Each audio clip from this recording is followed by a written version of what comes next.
4 anos de idade, e foi uma clínica que indicou a acupuntura para ele, para o tratamento da hemiplegia. Ele tem hemiplegia grau 2, segundo ela, esquerda.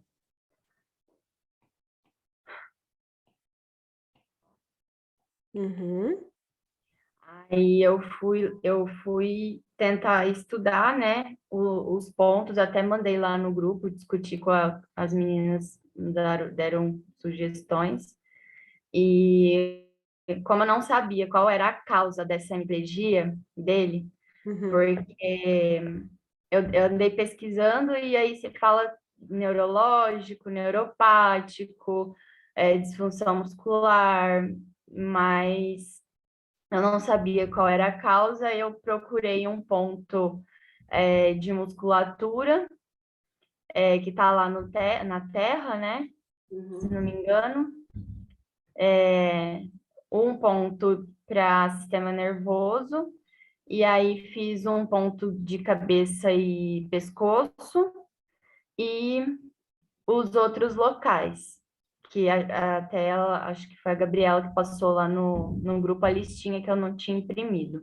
Uhum. E aí eu fiz nele a primeira sessão agora na sexta-feira. E aí, quando eu fui lá para avaliar ele, eu consegui daí ter mais uma noção assim de comportamento, de personalidade dele.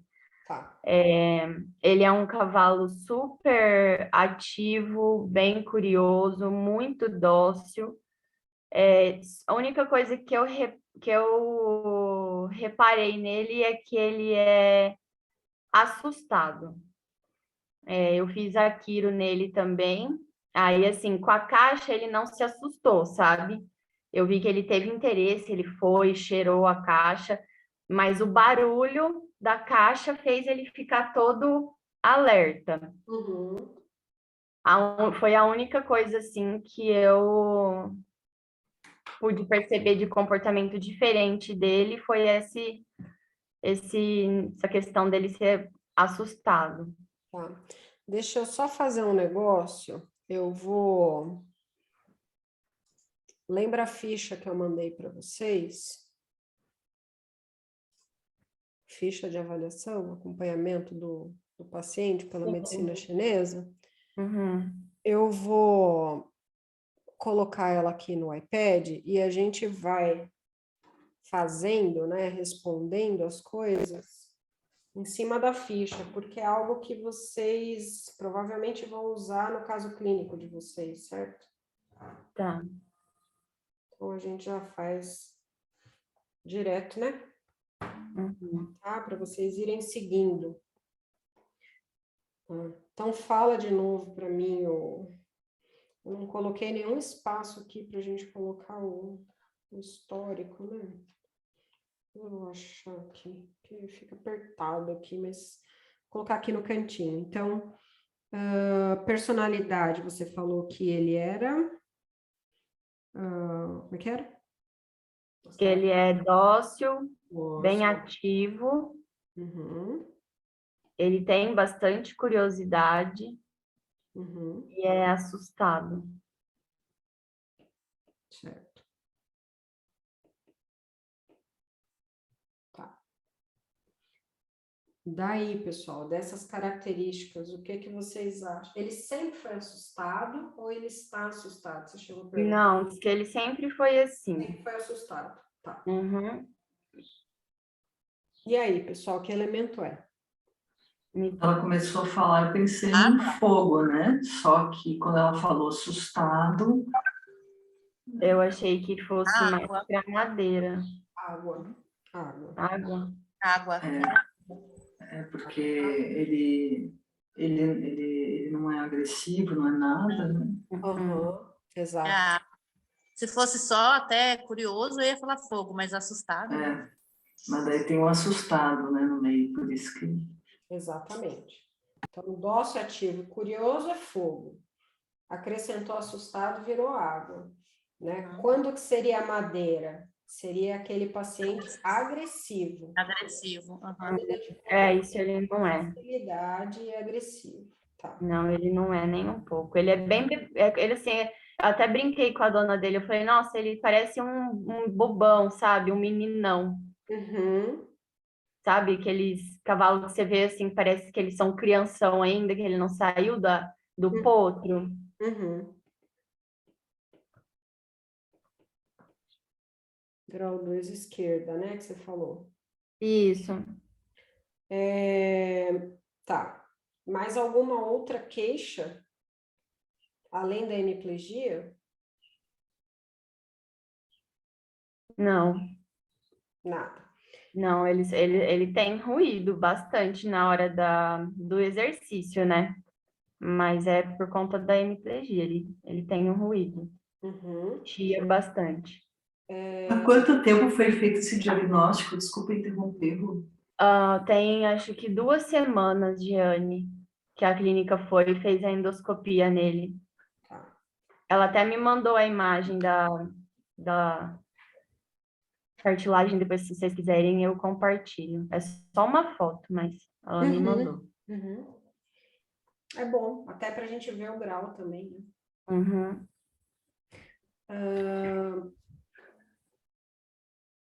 Você sabe informações a respeito do apetite, alimentação, fezes? Não, isso eu não sei, eu não cheguei de perguntar. Mas eu sei que a clínica indicou para ela fazer uma suplementação Tá. no cavalo. Vamos por partes. Mas assim, pelo dele é bonito, sabe? É brilhoso.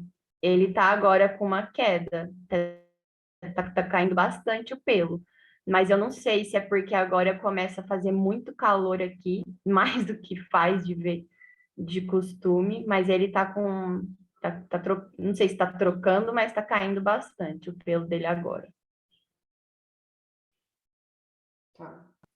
A gente pode seguir, quando a gente está fazendo a nossa avaliação, para ela ser sistemática, né? A gente pode seguir de duas formas. Vocês podem perguntar, qual a queixa? Quais queixas? A queixa principal é a hemiplegia. A hemiplegia, até onde eu sei, a causa é um problema do nervo laríngeo recorrente, certo? Então, é uma causa neurológica. Uhum. Né? Seja por como é que fala? Que ódio! Por algo adquirido ou congênito? Não, geralmente não é congênito. O que eu quero dizer é que nem quando a gente tem a síndrome do túnel do carpo, que você tem não é uma compressão, não é um encarceramento. Ajuda? Entrapment. Ajuda.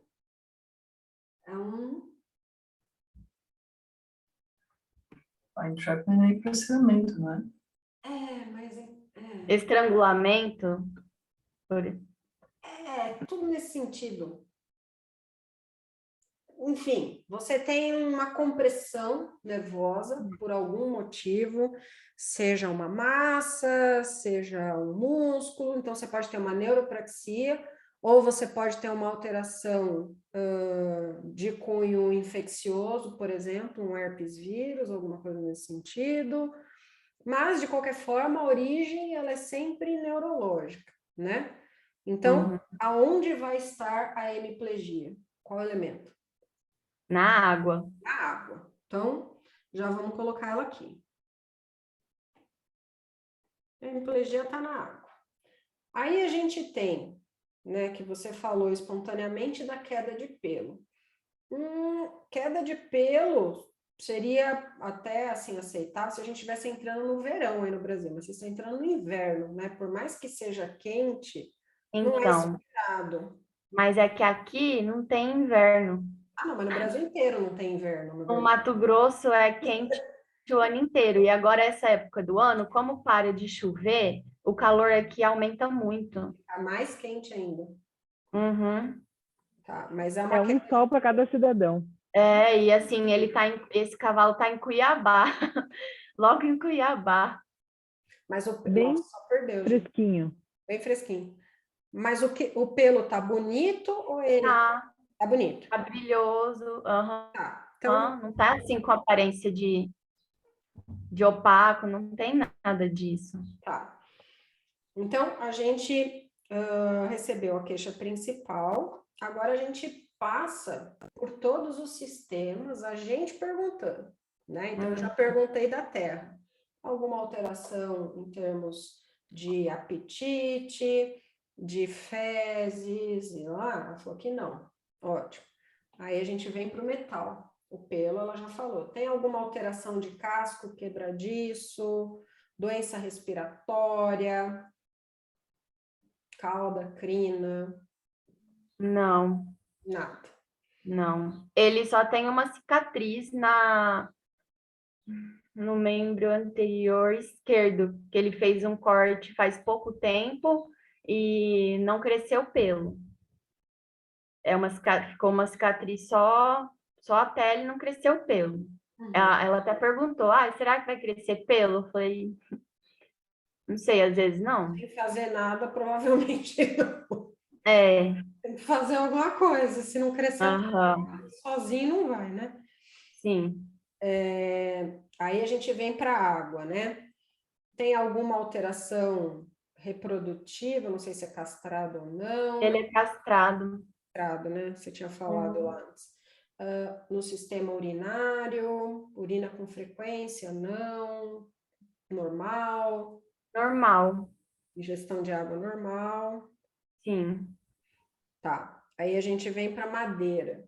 Ele tem tendinite, desmite, tendinite. Não. Alteração nos olhos, fígado. Não. Não. E aí a gente vem para o fogo.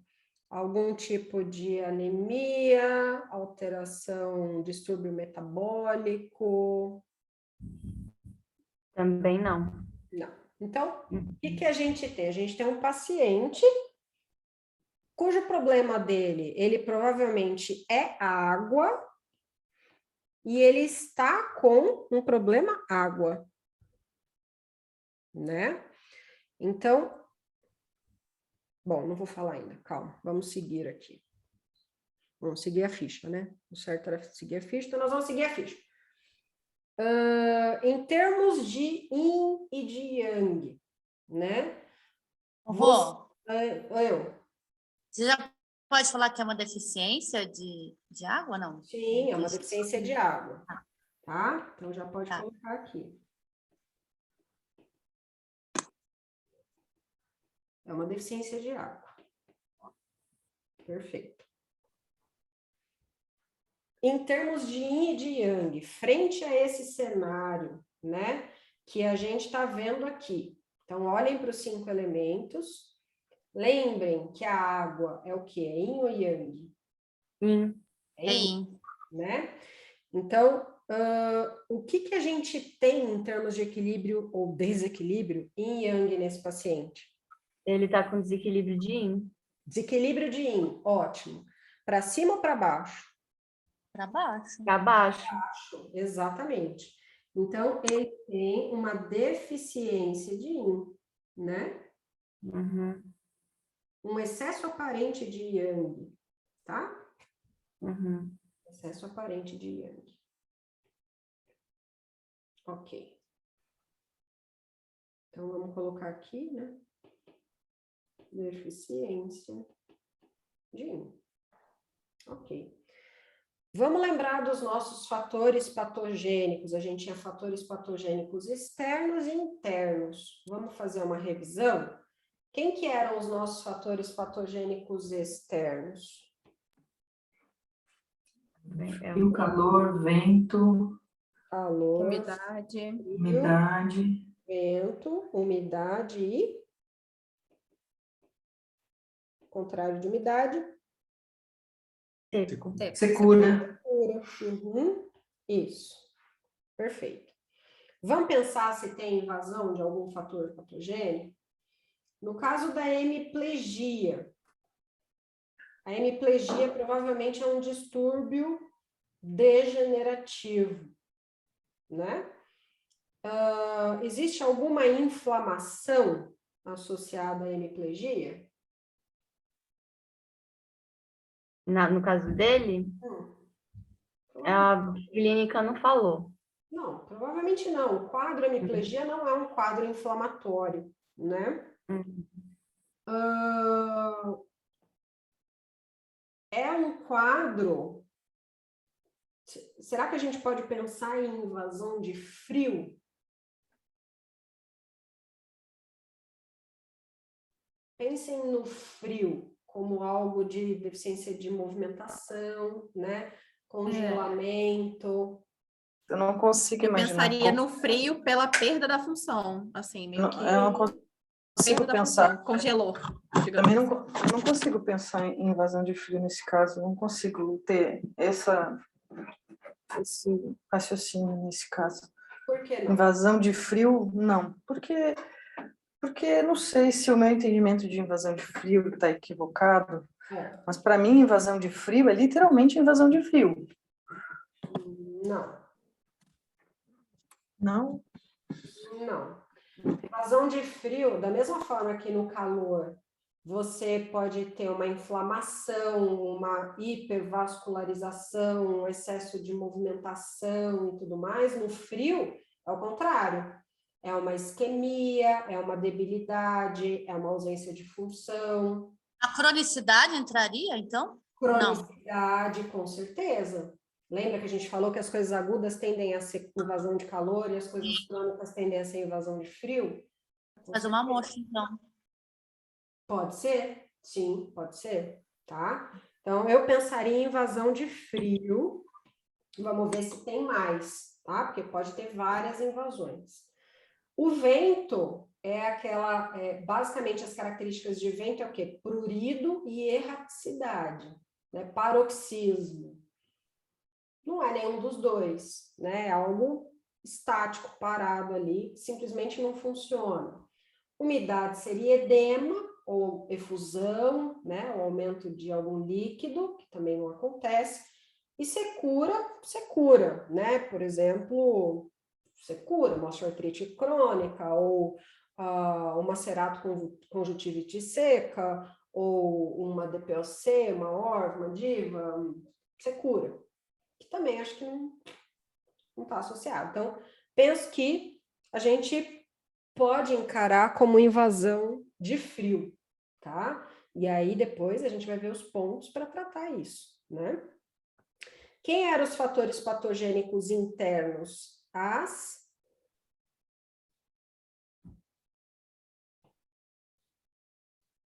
Fator patogênico internos nos animais, emoções, não? Isso, emoções, estresse, né? Estresse, Uhum. Daí tem que ver se ele tem, sei lá, alguma estereotipia, algum estresse de treinamento, tem 4 anos, vai para muita prova, confinamento, baia ruim, tratador ruim, essas coisas, né? Uhum, isso mesmo. Tem alguma coisa nesse sentido, Raquel? Não. Nada. Ele ficava em piquete, ele foi para cocheira agora, mas não apresentou nenhum tipo ainda, né, de mau comportamento depois de ter sido encocheirado. Agora, quanto tempo? Tem umas 3 ou 4 semanas, porque ela comprou recente esse cavalo, a dona. Mas ele não mostrar comportamento não significa que foi para ele inócuo, né? A mudança, será que não? Se ele ainda não manifestou um comportamento estereotipado, sei lá. Mas essa compra recente pode estar relacionado com uma emoção. Ele estava num lugar, teve transporte, teve a viagem, está num lugar diferente. Não? Não, ele não teve, porque é assim, esse cavalo ele era de um amigo da dona atual. E ela estava meio que arrendando o cavalo para ela começar a praticar o handshorting. E daí acabou que, como ela estava cuidando, fazendo os custos todos do cavalo eram dela, ela acabou conversando com o proprietário e ele vendeu para ela, porque eles são muito amigos. E aí, assim, o cavalo não foi trocado de lugar. No mesmo Laras que ele estava, ele continuou. A única coisa que do piquete ele passou para a cocheira e foi muito recente, porque teve uma prova aqui agora no início do mês, na primeira semana do mês, ela participou dessa prova com ele, e daí na outra semana ela já comprou. Então é muito recente. Uhum. Só que, claro, ele já tinha os sinais da hemiplegia e tudo mais, ela comprou sabendo disso. Uhum. E aí, como ela comprou o cavalo, ela foi atrás para tratar, né? Antes ela não tinha ido atrás porque, assim, ia gastar com um animal que não era dela. Sim, Mas sim. agora Perfeito, é isso. perfeito. E o cavalo ama ela. É impressionante. Bonitinho. Uhum. Você chegou a fazer a palpação diagnóstica nele? Dos pontos, dos meridianos, eu É. eu fiz no pescoço Uhum. e fiz no ting da bexiga. Você só palpou a região do pescoço e os tings só? Não palpou? Eu até palpei ele todo, Rô, por conta da Quiro, mas assim, eu não tenho muita sensibilidade, para mim é difícil ainda fazer a palpação dos meridianos, sabe? Tá bom. Então, eu palpei mais o pescoço pensando nos locais, né, nos pontos locais, e daí o Ting na hora de fazer. E teve alguma resposta a essa palpação? Ele tem dor, não tem? Ele tinha um ponto de dor na tora colombar, era muito específico. Eu até comentei com ela, falei, não sei se poderia ser um trigger point ativado, Uhum. mas era um pontinho muito específico na tora colombar, só do lado esquerdo. Você lembra em que região? Tava ali mais ou menos entre 13, T14, T15. Tá, ali perto da anticlinal. Isso. Bem à frente da anticlinal. Uhum. Tá, deixa eu ver se eu consigo achar aqui. 18, 17, 16, 15, 14. Vou botar aqui, tá? Uhum. Uhum. Tá. Somente do lado esquerdo. Só. Mais algum achado? Não. Na região laríngea, não encontrou nada. Palpação normal, mesmo convencional, nenhuma massa, Uhum. nada. Não, nada. E também a Ele, palpação de quiropraxia e a palpação de acupuntura não achou mais nada, foi só isso. não, ele tinha restrição em C3 e C6 esquerda, na palpação de musculatura lá do. Oi? 3, C4, C5, C6. Não, C3 e C6. C6. Uhum. Isso. Aham. Aí, a musculatura de semimembranoso e semitendinoso dele, ele também tinha bastante dor, mas aí depois eu perguntei pro treinador, o treinador falou que ele é um cavalo que faz muita força com os posteriores. Peraí. Do lado esquerdo também. Sim, sempre mais do esquerdo do que do direito. Então, esse ponto estava reativo. Tava. Esquerdo. Inclusive, isso. E aí o treinador falou o quê? Que ele é um cavalo que faz muita força com os posteriores. O que é fazer força com os posteriores? Não engajar, é isso? Isso, Não engaja. seria. Falou que ele se coloca bastante embaixo do corpo.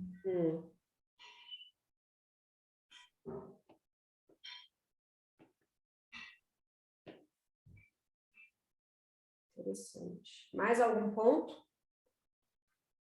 Acho que não.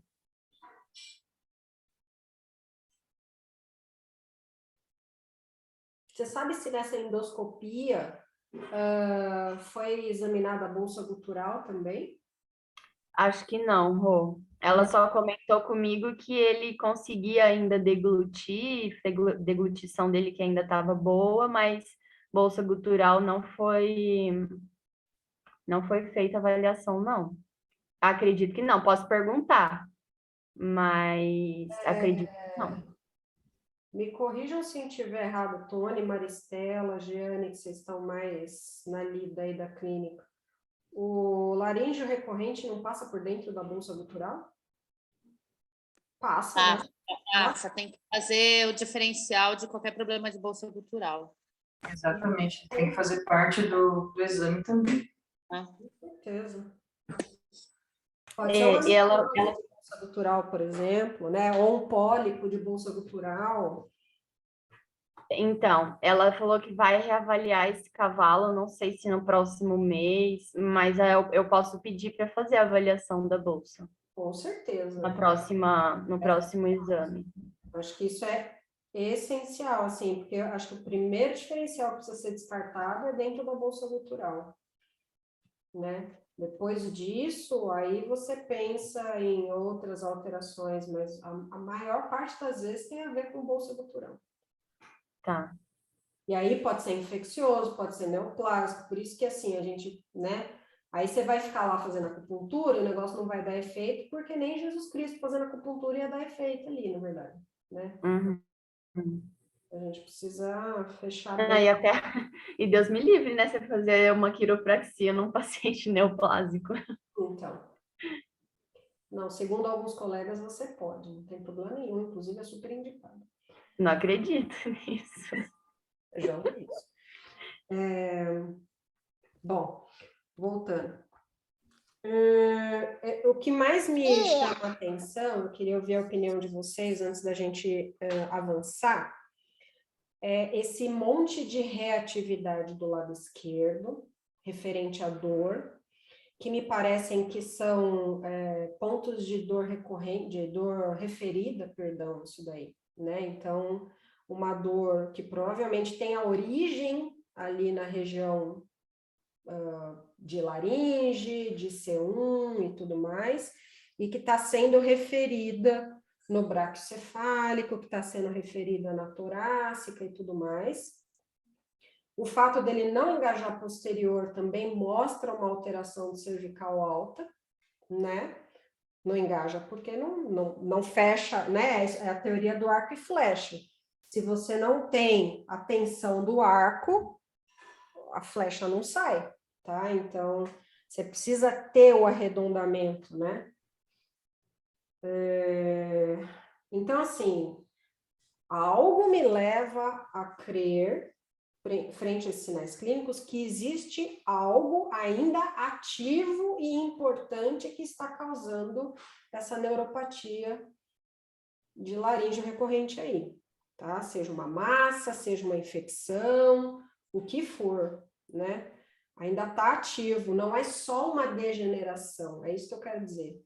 Parece que tem coisa a mais nessa história, que eu acho que precisa ser verificada. Se eu fosse acrescentar mais alguma coisa aqui, na verdade, acrescentar não, acho que eu mudaria, sinceramente, né? Porque a gente estava pensando em invasão de frio no sentido degenerativo e tudo mais. Mas eu acho que é muito possível que a gente tenha um quadro infeccioso ou inflamatório, ou mesmo neoplásico, nessa região aí, que está causando a hemiplegia. Então, eu pensaria até em trocar o frio pelo calor aqui. Queria ouvir de vocês.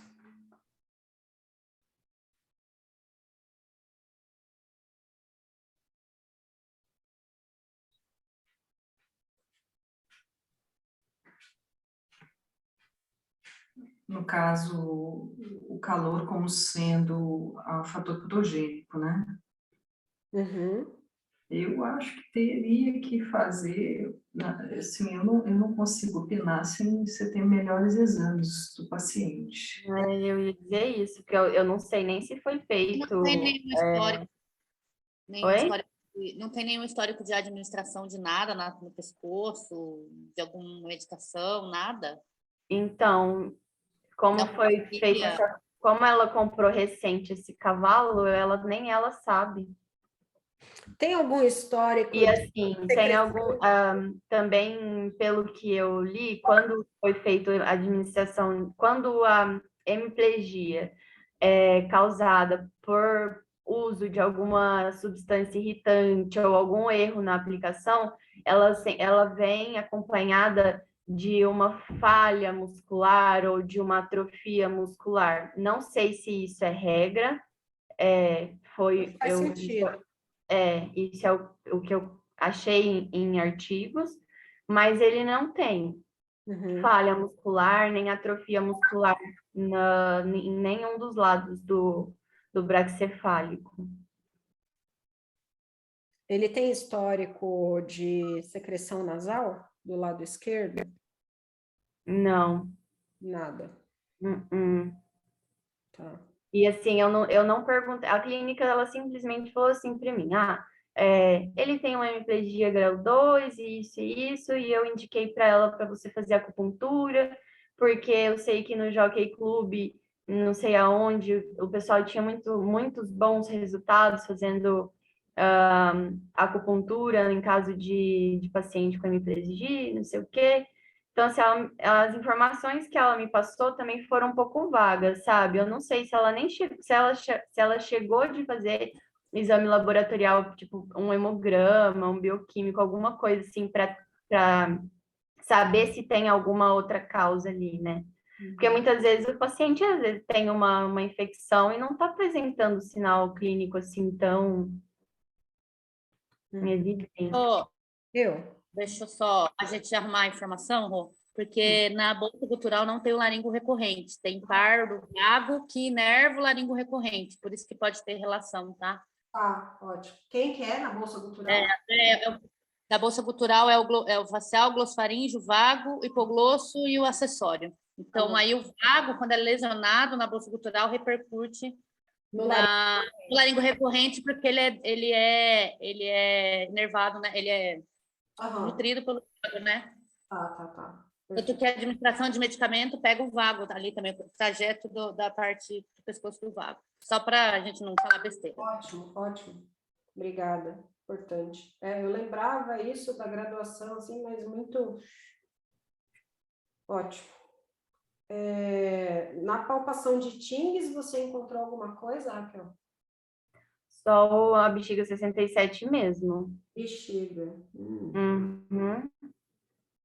Que é um ponto que eu tinha planejado fazer, e aí eu palpei ele para encontrar o lugar exato de.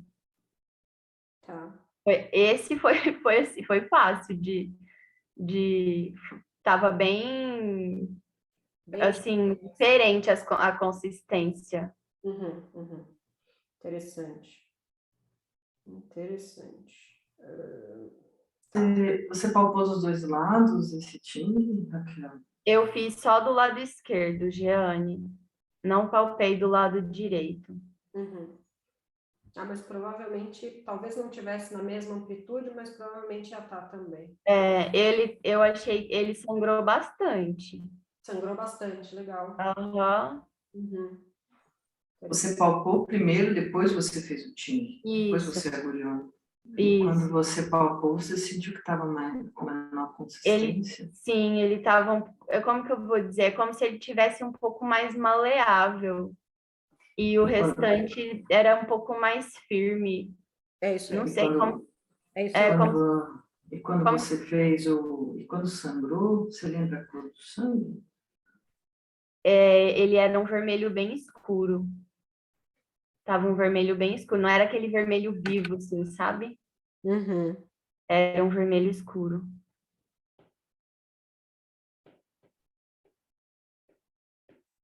Estagnado, né? Interessante. Você chegou a passar pêndulo ou aurímetro, não? Não, Rô, não passei. Então, vamos lá. O diagnóstico ocidental é fácil, né? Eu quero ver o outro.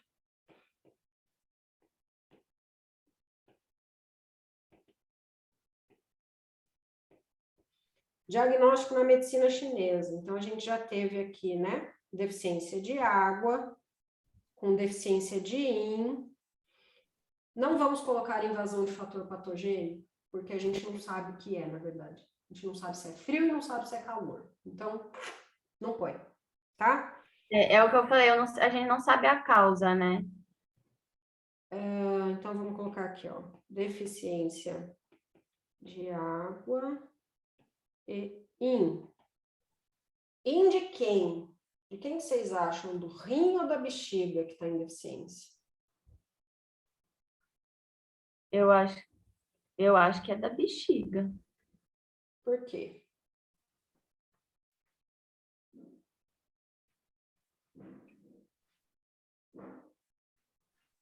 Para a gente saber. Eu falaria que é da bexiga só por causa do tigre que ela mexeu. Não. Para a gente pensar se é do rim ou da bexiga, a gente tem que lembrar Quem é o yin, quem é o yang, né? as funções do Zhang e Fu. Quais são as funções primordiais do rim e quais são as funções primordiais da bexiga? E aí? A bexiga aí, não é? A bexiga é yin, mas independente disso, quais são as funções principais da bexiga? O que ela controla? Da bexiga não, a bexiga é yang, perdão. Yang, o rim é yin. Quais são as funções principais do rim? E quais são as funções principais da bexiga? O rim controla a parte reprodutiva, a parte neurológica.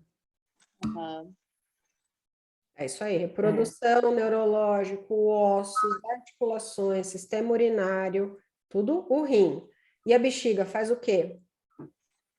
Armazena e transporta os líquidos, controla a eliminação dos líquidos. Controla a eliminação dos líquidos, armazena e transporta os líquidos. Lembrem-se, o Zhang, ele sempre vai ter funções mais nobres do que os Fu. Fu, tá? As funções dos Fu são sempre mais fraquinhas. As funções do Zhang são mais importantes. Então, quando a gente fala de um problema neurológico, vai ser deficiência de yin do rim, né? Rim. Do rim, tá? Do rim. Ué, mas por que, então, que a bexiga... A gente consegue explicar o porquê que a bexiga sangrou tanto? Um sangue feio, mas sangrou pra caramba? Porque ela tá ali perto de toda a região medular, o meridiano dela percorre toda a região medular, não por isso. O trajeto dela tem a ver com... É ela que leva a essência para a medula, não é? Além dela estar no trajeto, a gente tem que pensar que tudo é o quê? O yin e o yang, eles trabalham juntos. Se eu tenho uma condição de que o yin está em deficiência, está pequenininho, O yang aumenta. o yang aumenta, não tem jeito. Nem que seja aparentemente. Certo? No caso aqui, o yang é a bexiga. Aumentou patologicamente, tanto que o sangue, né, saiu todo feio, não sei o que e tal. É um aumento patológico, um aumento... Olha lá o nosso diagrama, ó. É um aumento falso, aparente, mas aumenta, tá? Então, sim, o Ting da bexiga é importante, sem dúvida, a gente precisa tirar esse aumento aparente, mas eu faria Ting do rim também. Eu quero movimentar esse canal, acordar esse canal, tá? Tá. Então, vamos pensar primeiro aqui nos Tings, né? Eita, preula. Como a gente já falou, você já fez, né? O bexiga 67, mas a gente faria também o rim 1. Não sei se eu coloquei aqui. Não, não coloquei uma caixinha só para Ting. Tá? Então, bexiga 67 e rim 1, com certeza. Tá? Tá. Aí a gente pensa em pontos locais. Vamos seguir a sequência aqui. pontos locais. Vamos ver o que a gente tem? A gente poderia fazer de pontos locais. Deixa eu pegar aqui o diagrama de cabeça. A gente tem o TA16, TA17, eu acho que é melhor, né? Vocês estão com esse diagrama aqui, ó. Abram esse diagrama aqui, ó, para vocês olharem junto comigo. O TA é o lilás. Tem o TA17, tem o ID19, tem o IG18, ID16, ID16 já está muito longe, mas acho que IG18, preto.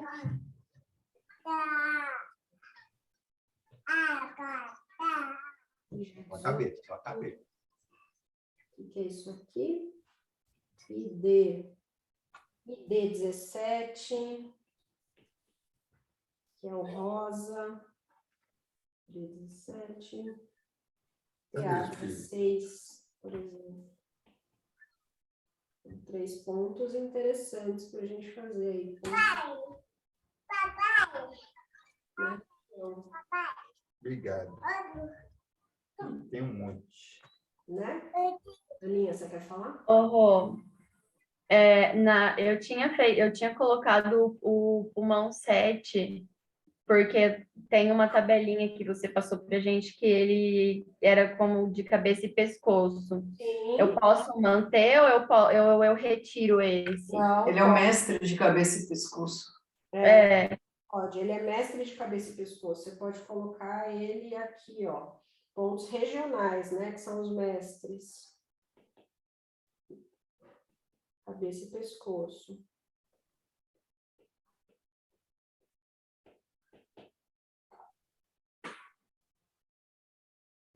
Então, Rô, eu fiquei na dúvida nesse Ting que você colocou do rim 1. Porque se o rim está em deficiência, o rim 1 não é sedação? Não é para sedar? Todo Ting, ele equilibra, tá? Então, tenham sempre isso em mente. O Ting, ele vem para modular. Não importa se é para tonificar ou para sedar. Você quer movimentar aquele canal, você quer energizar, equilibrar aquele canal. É como se você estivesse abrindo a comporta de uma barragem. Deixa seguir, deixa fluir, tá?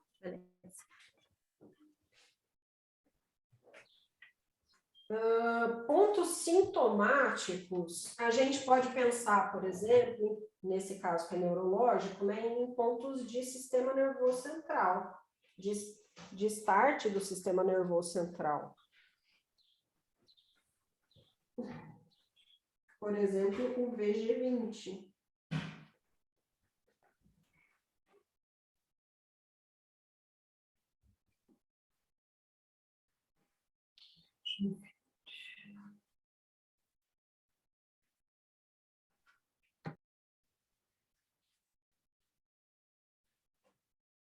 Pontos sistêmicos, pessoal, é a gente pensar em tonificar essa água, né? Precisamos tonificar essa água, precisamos tonificar esse yin. Ele tem uma deficiência de yin. Então, por exemplo, ó, lá na tabela, nutrir o yin, rim 3. O rim 3 é para nutrir o yin. Para a gente tonificar o rim, quem que a gente tem que pegar? A mãe da água, né? Então, vamos pegar metal na água. No rim. Metal no rim. Rim 7.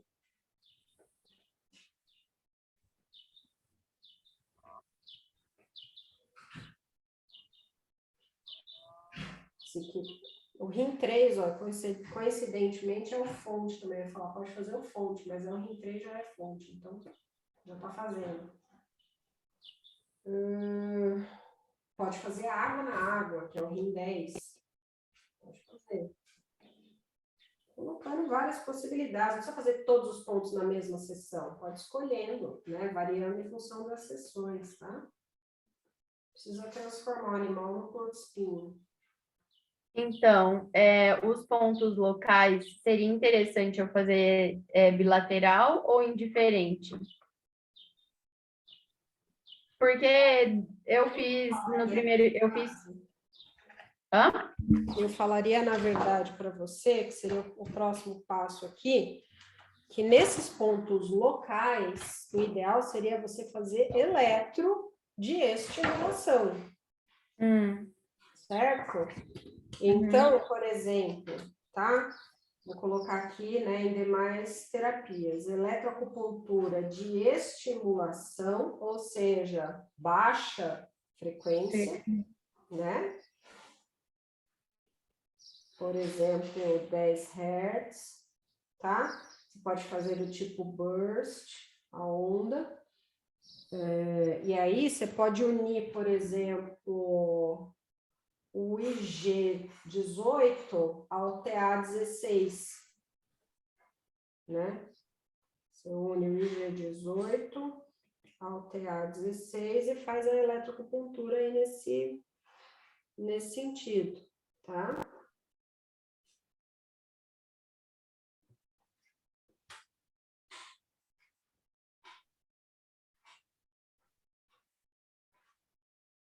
O VG20 dá para ser agulha. O pulmão 7. Pulmão 7, provavelmente você vai ter que fazer no laser ou no cromo. Como que você fez? Laser. Laser. De estimulação também, né? Baixa dose. O rim 3, você vai ter que fazer no laser. O rim 7 pode ser agulha seca. O rim 10 pode ser agulha seca, agulha seca. O VG20, agulha seca. É isso aí.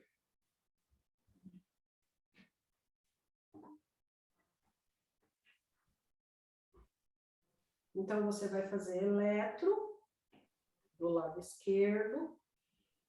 Você vai fazer 1, 2, 3, 4, 5, 6, 7.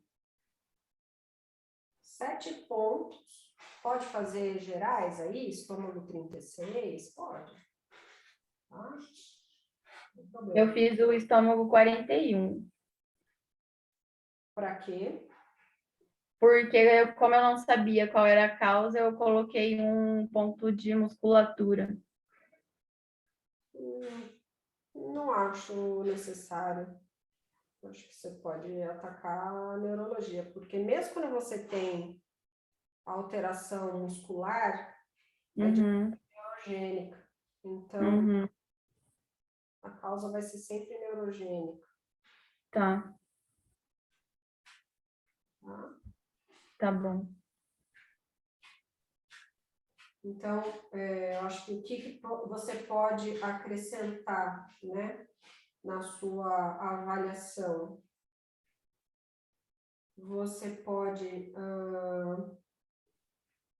ver se você descobre isso aqui para nós, com relação ao fator patológico. Isso só uma endoscopia da bolsa gutural, eu não acho que eles vão querer fazer de novo. A gente vai saber isso. Você pode acrescentar a sua palpação sutil,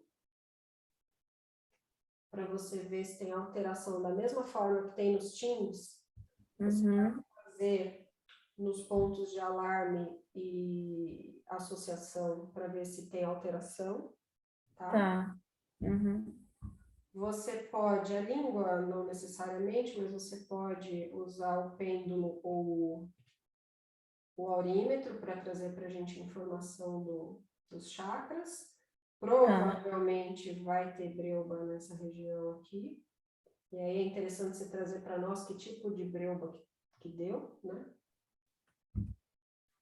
Se foi uma breuba de excesso, uma breuba de deficiência, se parou, isso também ajuda a gente a entender o quadro. Tá. Tá? Por exemplo, se a gente tivesse essa informação aqui, você me falasse, a hora que eu passei o pêndulo parou nessa região da laringe. Eu já pensaria na invasão de frio. Ou, não, o pêndulo ficou louco, girou, ficou todo perdido, não sei o quê. Eu já pensaria numa invasão de calor. Então, ajuda a Tá. gente a fazer também, né? Isso aí. E, assim, qual a frequência, né, que você vai fazer esse trabalho? Como é que chama esse paciente? Seven.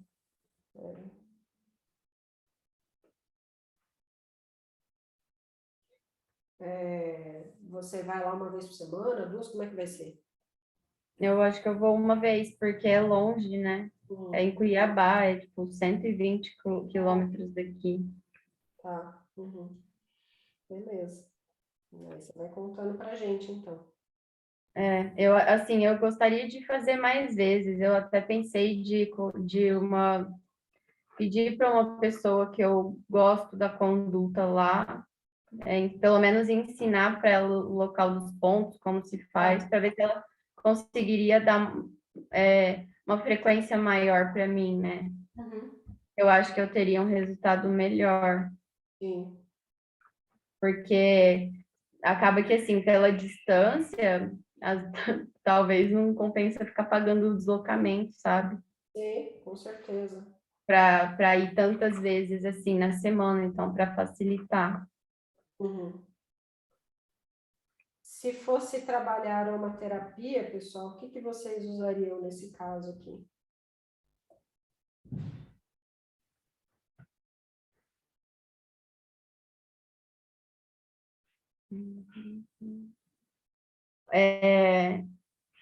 Eu usaria vetiver, junípero, Cedro, cedro, Uhum. angélica, que eu não sei qual que é esse óleo. esse Angélica eu também não conheço. É uma flor. É bom, Hum. é cheiroso. Isso mesmo, tá? O vetiver é o mais comum, mais fácil de achar, tá? Esse eu tinha também. É interessante. Ô, Ou Rô, deixa eu fazer uma outra pergunta, assim, que não tem nem nada a ver pode. com a questão. Eu queria saber mais ou menos quanto que custa em torno uma sessão de acupuntura, porque aqui tem poucas pessoas que fazem e, assim, eu fico um pouco perdida, porque tem uns que cobram, tipo, 450 uma sessão e outros que já cobram um valor bem mais baixo, então eu não... Aqui tá difícil para mim basear valor de mercado, sabe? Tá. Eu estava cobrando, quando eu estava aí, R$ 250 mais o deslocamento em equinos, e em pequenos era 150, né, na clínica. Se fosse em casa, aí eu via em função da distância, né, da clínica e tudo mais. Basicamente era isso que eu cobrava, mas eu acho que esse valor já estaria desatualizado, eu pensaria algo em torno de 300, não sei, Tony, quanto que você está cobrando? É que o Tony nunca faz só acupuntura, né, ele faz um monte de coisa. Ei, Rô, Oi. porque então, na verdade, eu não faço só acupuntura, né? Uhum. Aí eu cobro como se fosse uma sessão de fisioterapia, que Certo.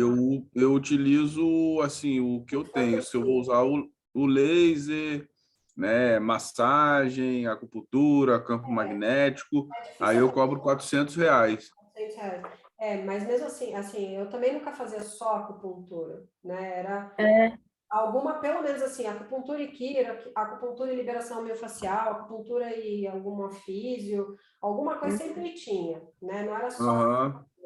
Então, eu cobrava É 200. porque aquilo que eu falei com você, né, Rô? Assim, eu dificilmente eu trabalho assim tratando uma doença, Uhum. né? A gente mexe muito com cavalo de esporte, né? Então, assim, a parte músculo-esquelética, então a gente trabalha em cima do controle da dor, né?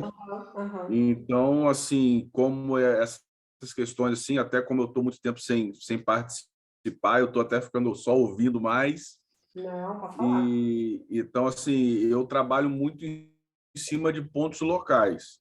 Né? Eu tenho, assim, graças a Deus, uma sensibilidade na mão, na palpação, e a gente, como trabalha há muito tempo nos aras, a gente passa a conhecer os problemas do peão, né, que são transmitidos com relação ao treinamento, né? O tipo de treinamento, tem áreas que o cara pega mais, tem áreas que o cara pega menos, tem áreas que o nego amarra a corda, então a gente já sabe os locais, né? A gente já sabe a dificuldade dos animais, que tem animais que são naturais de movimento, de marcha, e tem animais que precisam de artifícios. Então, esses artifícios acabam gerando dores, né? Artifício de deixar um casco do membro pélvico mais pinçudo, aí eu acabo tendo dor lombar, né? Então, assim, então a gente acaba conhecendo mais os bichos, e eu não atuo nessa situação assim, água, fogo, isso e aquilo. Eu vou na minha palpação, né, na queixa, e já no conhecimento dos animais, então eu faço mais esse trabalho direcionado, né? Agulhas em pontos estratégicos, onde eu, assim, sensibilidade tanto tátil como espiritual também, né? A gente olha o cavalo, vê, e o cavalo me demonstra, e a gente vai trocando aquela ideia. Então, às vezes, eu boto a agulha em pontos que eu vou olhar no mapa e, às vezes, não tem nem esse ponto no mapa, e o animal me responde, né, com vídeos que eu já até te mostrei, né? Animal baixa a cabeça, boceja, baba. E então, assim, a gente vai muito mais nessa sensibilidade, entendendo o que é a acupuntura, qual é a ação, o que usar, como usar, e associo a essas outras coisas, né? Faço moxa, faço campo magnético, tem shockwave, às vezes não utilizo agulha, eu utilizo outras coisas e depois volto na agulha. E então, assim, meio, a cabeça vai funcionando e vai me levando, e eu vou indo. Sim. Até assim, né, para contextualizar o Tony, né, como vocês sabem, o Tony foi meu primeiro aluno. E o Tony passou um tempo comigo em Araraquara, obviamente o tempo dele é super restrito, né? Ele passou um tempo de treinamento comigo em Araraquara. E aí, na época, eu passei para ele, falei, Tony, eu vou passar para você uma acupuntura que é muito mais intuitiva, né, Tony? Foi o que a gente conversou na época. Porque propriamente, porque não tinha como, né? Você vê que para passar esse tipo de conteúdo, você precisa de um ano mesmo, de sequência e tudo mais. A gente não tinha tempo para isso, né? Sim. Então, o Tony, ele ganhou muito essa sensibilidade justamente porque ele desenvolveu esses anos todos essa forma intuitiva, né, de agir nos animais. É algo que a gente tem que ter também. Então, associado a isso tudo que a gente está falando aqui de forma mecânica, né, protocolada, digamos assim, se der isso, faz aquilo, se der aquilo, faz aquilo. Eu convido todos vocês a também deixarem aflorar esse lado intuitivo de vocês, tá? Não tem problema nenhum com relação a isso, muito pelo contrário. Então, escolhi ali do que a gente discorreu, escolhi 5 pontos, mas ali na hora eu senti que eu precisava agulhar tal lugar. Vai lá e agulha. Essas coisas não têm explicação, tá? Não tem explicação, não tem, e vocês não precisam também justificar nada disso, tá? Para ninguém. Então, só vai e faz. Simples assim. E pronto, tá? Vocês vão ver que traz resultado. Obviamente, eu não tenho como ficar falando isso para vocês no decorrer do curso, porque senão vocês acabam, né, confundindo a cabeça, perdendo foco. Mas no ponto que a gente está aqui agora, né, que vocês viram toda a teoria, esse caso foi muito bom, porque deu para a gente ver, né, é um caso muito real, então a maioria dos casos que a gente receber são casos como esse, que a gente tem uma queixa única, tá? Então, eu vou tratar uma tendinite. eu vou tratar uma osteoartrite de joelho, eu vou tratar uma osteoartrite de coxa femoral por displasia, eu vou tratar uma discopatia não sei aonde. Então, geralmente são coisas que chegam para a gente, assim, muito pontuais, né?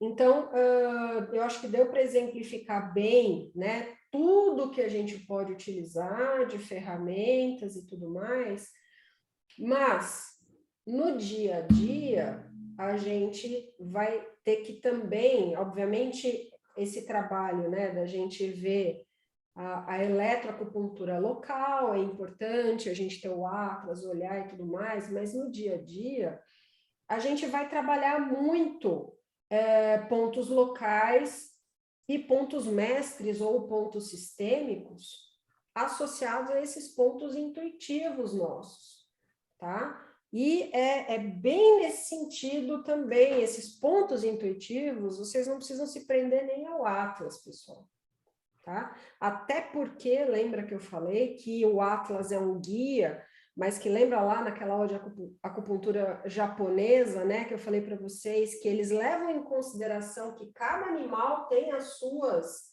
particularidades, então você sabe a região do ponto, você sabe onde fica mais ou menos o estômago 36, mas você não vai lá e mete a agulha baseado no Atlas. O que você tem que fazer antes? Tem que palpar. A tua intuição, a tua palpação vai dizer onde é o ponto daquele animal e aí você agulha, tá? Tem uma dúvida. Então, assim, aquela aula de acupuntura japonesa, ela começa a trazer para a gente essa história de fazer a intuição ganhar volume quando a gente faz acupuntura, tá? É importante. Então, ter essa liberdade poética, né, de tratar os animais, uma coisa é você pegar uma pessoa que não tem formação nenhuma e sair metendo agulha em qualquer lugar e falando que está fazendo acupuntura. Outra coisa é vocês que sabem a ciência associarem a intuição a tudo o que vocês conhecem, tá? São dois cenários bem diferentes. O que mais?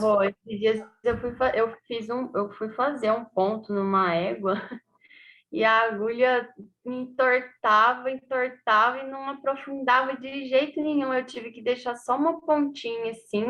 Uhum. Aí eu larguei um tempo lá, depois que ela aprofundou. Isso é ponto estagnado também? Com certeza tem uma estagnação, geralmente isso acontece porque tem uma dor muito grande ali, né? E aí a musculatura do cavalo é muito forte. Eles conseguem fazer assim com a agulha, eles se transformam numa bola. Foi o bexiga 54, se não me engano. Uhum. Com dois animais aconteceu a mesma coisa. Um deles, a hora que eu tirei a agulha, sangrou, e o outro só entortou muito também. Aí eu deixei só uma pontinha, depois aprofundei, mas esse último, na hora que eu tirei, não sangrou. Um deles, sim. Saiu uma gotinha de sangue. É um ponto, assim, o bexiga 54 é um ponto específico muito poderoso para a região ali de coxa femoral, né, de garupa. Então, eu pensaria em até aprofundar o diagnóstico em coxa femoral frente a um cenário como esse, né? Porque onde você tem dor, lembra, né? A dor é a estagnação de Qi e Shui. Né? Então, provavelmente você tem alguma causa de dor ali naquela região. A primeira coisa que a gente pensa é examinar a articulação que está ali, né? Muito bom. Mais alguma dúvida, pessoal? Então, vamos para o almoço de vocês, 12:30. 2 horas a gente volta e aí nós vamos fazer mais, sei lá, 2, 3 casos clínicos, usando a ficha também, para a gente seguir uma sequência, né? E vocês começarem a ganhar fluidez. Oi. Com relação a esse caso clínico dessa hemiplegia, que raça que é esse cavalo? É quarto de milha. De que modalidade? Antes ele era um cavalo de laço, e aí há uns 2 meses atrás, mais ou menos, transferiram ele de modalidade para o rancho short. Uhum. Por quê, Tony? Não, só para saber, porque a gente, dependendo de algumas modalidades, de alguma coisa, a gente sabe que alguns animais de pescoço um pouquinho mais longo, e dependendo do tipo de exercício que faça, a gente pode, né, acabar tendo essas lesões neurológicas. Uhum. Do mesmo jeito que às vezes eu tenho dois animais que eu trato de desmite de colateral, que tem a quartela muito grande e o boleto cai demais. Então, assim, anatomicamente, biomecanicamente, para aquele animal, não adianta eu ficar tratando essa tendinite com acupuntura, com isso, com aquilo ou com aquilo, se ele já tem uma predisposição Uhum. àquela tal situação, né? Uhum. Entendi. Muito bom. Mais algum comentário, pessoal? Não? Então tá. Então, 2 horas a gente volta para continuar nos casos clínicos aí. Certo? Eu vou fechar o link e depois vocês entram no mesmo, tá? Tá bom. Beijo.